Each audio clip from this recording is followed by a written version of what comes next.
আসসালামু আলাইকুম 2024 সালে সপ্তম শ্রেণীতে গণিত বিষয়ের উপরে যারা বার্ষিক পরীক্ষা দিবে তাদের প্রশ্ন এবং প্রশ্নের কাঠামো আজকের ভিডিওতে আমি তোমাদেরকে দেখিয়ে দিব। এটা মূলত তোমার বোর্ড থেকে প্রণয়ন করা হয়েছে। সো দেখো, তোমাদের পূর্ণমান হচ্ছে 100 মার্কের পরীক্ষা, সময় থাকছে হচ্ছে 3 ঘন্টা। প্রথমে আমরা ক বিভাগ পাবো। ক বিভাগ কী থাকছে দেখো, প্রতিটি প্রশ্নের মান থাকছে 1টি এবং প্রশ্ন থাকছে টোটাল 25টা, টোটাল 25 মার্কের। সো এখানে 15টি বহু নির্বাচনী প্রশ্ন থাকছে এবং বাকি 10টি এক কথায় উত্তর থাকছে। এখন দেখো, এটা এমসিকিউ সিস্টেম, তুমি যেটা সঠিক হয় এটা তোমার খাতায় লিখে ফেলবা জাস্ট ক খ গ ক দিয়ে।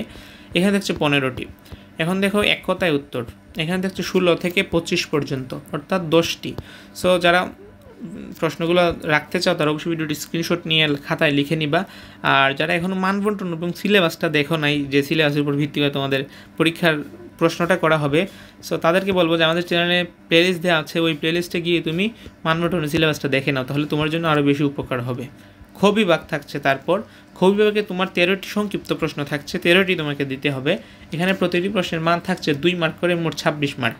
সো এখানে দেখো, এখানে মোট 13টি তুমি যদি গণনা করো তাহলে বুঝে যাবার ঢ পর্যন্ত আছে, ঢ এখানে মোট 13টি।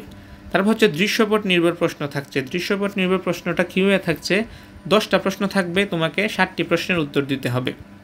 প্রতিটি প্রশ্নের মান থাকছে 7 মার্ক করে, 49 মার্ক।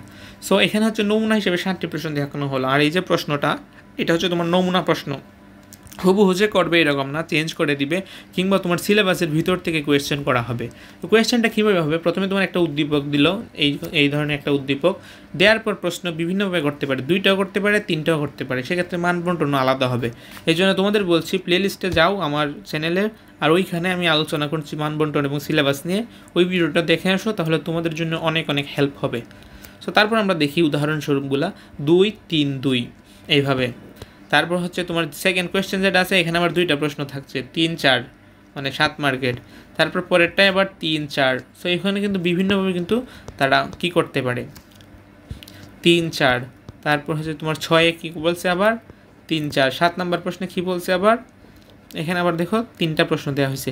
সো এইভাবে কিন্তু তারা মানবন্টনটা মূলত করেছে। এখানে দেখো প্রশ্নটা উদ্দীপক দেওয়া থাকবে, একটি আয়তাকার বাগানের দৈর্ঘ্য প্রস্থের পরিসীমা, এই ডাটাগুলো দেওয়া থাকবে। এই ডাটাগুলো তোমাকে কাজে লাগিয়ে প্রশ্নগুলোর উত্তর দিতে হবে। এখানে মোট 8টি দেখিয়েছে, তোমাকে 8টি না 10টি প্রশ্ন করা হবে, সেখান থেকে তুমি 7টি আনসার করবা। তো এটা হচ্ছে তোমার প্রশ্নের উত্তর। তোমরা চাইলে স্ক্রিনশট নিয়ে দেখে নিতে পারো, কারণ পুরোটা যদি আমি পড়ি ভিডিওটি অনেক লম্বা হয়ে যাবে। সো আজকের মতো এই পর্যন্তই। ভিডিওটি ভালো লাগলে লাইক করবা, কমেন্টে তোমার মন্তব্য জানাবা, আর অবশ্যই ভিডিওটি তোমার ফ্রেন্ডসদের কাছে শেয়ার করবা, যেন তারা দেখেও উপকৃত হতে পারে। আর আমাদের চ্যানেলে যদি নতুন হয়ে থাকে অবশ্যই চ্যানেলটি সাবস্ক্রাইব করে পাশে থাকা নোটিফিকেশন বেল আইকনে প্রেস করবা। আজকের মতো এই পর্যন্তই।